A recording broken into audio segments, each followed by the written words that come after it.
My name's Caroline. I'm a journalist. I've got a two-part question here. Does Islam propagate acts of forgiveness?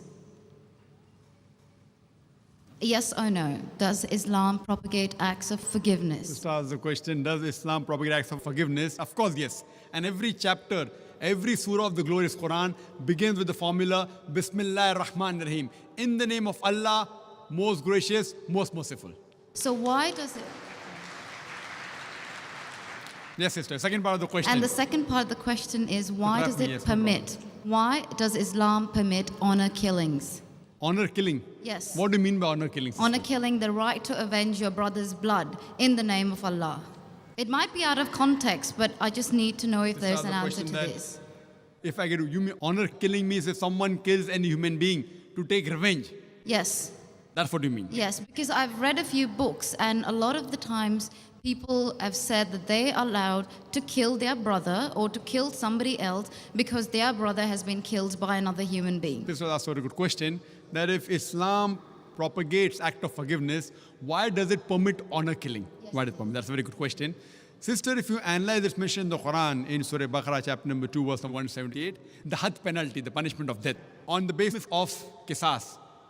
And Allah also says in the Quran, in Surah Ma'idah, chapter number 5, verse number 32, if anyone kills any other human being, whether it be Muslim or non-Muslim, unless it be for murder or for creating mischief in the land, it is as though he has killed the whole of humanity. So as a general rule, if any human being kills any other human being, it is as though he has killed the whole of humanity, except under two circumstances. Unless it is for murder or for creating mischief in the land.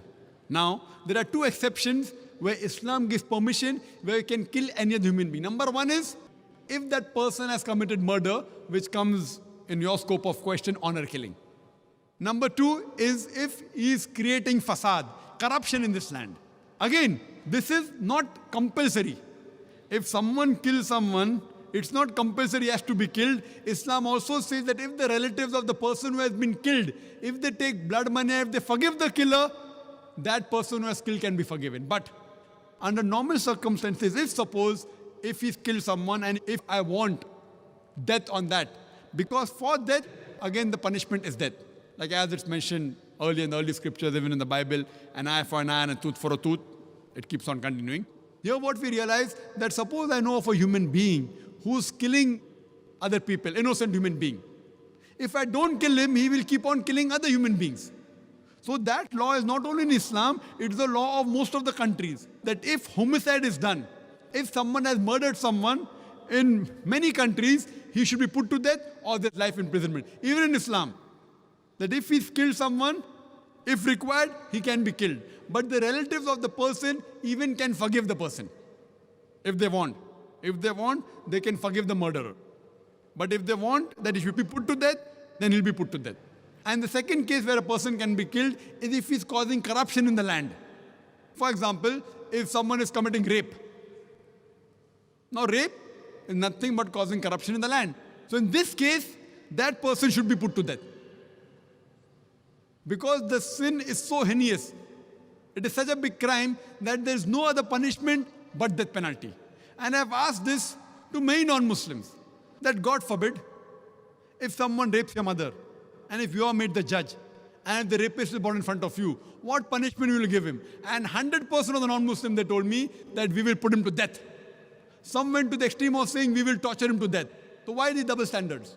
You know, in America, which happens to be one of the most advanced countries in the world, according to the FBI statistics, in 1990, every day on average, 1,756 cases of rape took place. According to 1996 statistics, US Department of Justice, every day 2,713 cases of rape took place. 1990, 1,756.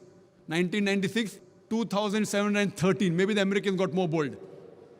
That means every 32 seconds, one rape is taking place in America. We are here in this auditorium for the past about 3 hours. Already more than 300 rapes may have taken place in America. So Islam has a system of hijab, which I mentioned in my talk.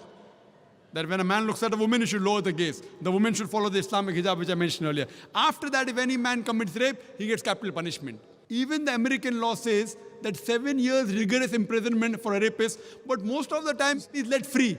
So when you ask even a non-Muslim, what punishment will you give? 100% said we'll put him to death. There was one American who was a smart aleck. In America, he told me, Brother Zakir, first I will give him 5 years rigorous imprisonment. I told him, do you know, according to the Statistics of America, out of those that commit rape, after they imprison and after they're let free, more than 95% commit rape again. So if you want your daughter and your mother to be raped again, you're most welcome. I don't want that. So he said, if that's the case, in the first time itself, put him to death. So in such cases, where there's corruption of land like rape, etc., Islam gives permission, death penalty can even be given for that case. Hope that answers the question, sister.